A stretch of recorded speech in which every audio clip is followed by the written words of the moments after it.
जय हिंद साथियों, आज हम बात करने वाले सीआईएसएफ ड्राइवर 2025 के बारे में। जो आपकी नई वैकेंसी वो जारी हो गई है। इसमें जो पोस्ट है आपकी 1124 पोस्ट होने वाली है। हम बात करें इसके अप्लाई प्रोसेसिंग के बारे में। जो आपका जो अप्लाई डेट है वो 3 फरवरी 2025 से लेकर, और जो आपकी लास्ट डेट अप्लाई करने की वो 4 मार्च 2025 होने वाली है। हम बात करें इसके रिक्रूटमेंट प्रोसेस के बारे में, तो ये आपकी जो वैकेंसी है 3 स्टेज में कंप्लीट होगी। स्टेज 1 पीईटी, पीएसटी, डीवी और ट्रेड टेस्ट होने वाला है। स्टेज 2 में आपका रिटन एग्ज़ाम होने वाला है, और स्टेज 3 में डीएमई यानी कि डिटेल मेडिकल एग्जामिनेशन होने वाला है। ये आपकी जो जॉब है पे लेवल 3 की जॉब होने वाली है। और अब हम बात करें इसके एजुकेशन क्वालिफ़िकेशन के बारे में, तो आप किसी भी स्टेट बोर्ड या सेंट्रल बोर्ड से 10th पास होना अनिवार्य है, तो आप इसमें अप्लाई कर सकते हैं। हम बात करें इसकी एज के बारे में, तो इसमें जो है मेल कैंडिडेट 21 साल से लेकर 27 साल के बीच के एक अभ्यर्थी इसमें अप्लाई कर सकते हैं। जो एज कैलकुलेशन है वो 3 मार्च 2025 से होने वाली है। हम बात करें इसके ड्राइविंग लाइसेंस के बारे में, तो लो मोटर व्हीकल जो आपके पास लाइसेंस होना चाहिए, फिर हैवी मोटर व्हीकल ये आपके पास लाइसेंस होना चाहिए, फिर मोटरसाइकिल विद गियर जिसको बोलते हैं MCWG, ये आपके पास होना चाहिए। और ध्यान दें, आपके पास यदि इनमें से कोई सा लाइसेंस है तो उसके साथ साथ आपको 3 साल का एक्सपीरियंस भी होना अनिवार्य है। जैसे आपके पास 3 साल का एक्सपीरियंस है हैवी मोटर व्हीकल या फिर लो मोटर व्हीकल या फिर मोटरसाइकिल विद गियर, जो आपके पास 3 साल का एक्सपीरियंस होना बहुत ज़्यादा अनिवार्य है। अब हम बात करें इसके पीएसटी के बारे में, तो general, SC, EWS, OBC candidate जो उसकी हाइट होने वाली है वो 167 सेंटीमीटर हाइट होनी चाहिए। अब हम बात करें चेस्ट के बारे में, तो जनरल, SC, EWS और OBC कैंडिडेट की जो नॉर्मल चेस्ट है वो 80 सेंटीमीटर होनी चाहिए, और 5 सेंटीमीटर का जो है आपका फुलाव आना चाहिए, यानी कि 80 to 85 सेंटीमीटर आपकी चेस्ट होनी चाहिए। हम बात करें इसके ऑल कैंडिडेट जो ST कैटेगरी से बिलोंग करते हैं, ST यानी कि शेड्यूल्ड ट्राइब, तो उनकी हाइट जो है वो 160 सेंटीमीटर होनी चाहिए।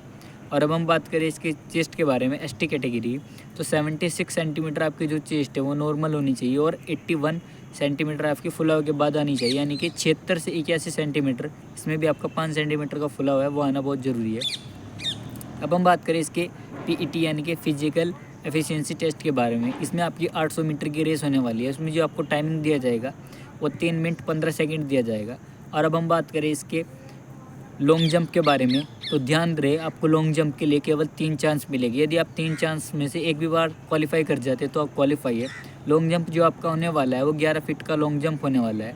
हम बात करें हाई जंप के बारे में, हाई जंप 3 फीट 6 इंच की होने वाली है, और इसमें भी आपको सेम वही 3 चांस मिलेगी। यदि आप 3 चांस में से एक भी बार क्वालिफाई कर जाते तो आप क्वालिफाई है। यदि आप क्वालिफाई नहीं कर पाते तो आप स्टेज 1 से ही बाहर हो जाओगे।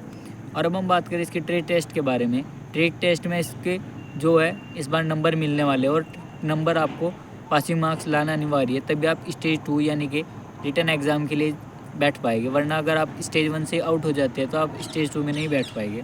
स्टेज 1 आपका जो ट्रेड टेस्ट होने वाला है, ड्राइविंग टेस्ट, लो मोटर व्हीकल, आपके जो टोटल मार्क्स होने वाले हैं वो 50 होने वाले हैं, और आपको जो क्वालिफाइंग मार्क्स है 25 लाना अनिवार्य है, यानी कि आपको 50% मार्क्स लाना बहुत ज़रूरी है। Driving test heavy motor vehicle 50 marks 25 अनिवार्य है।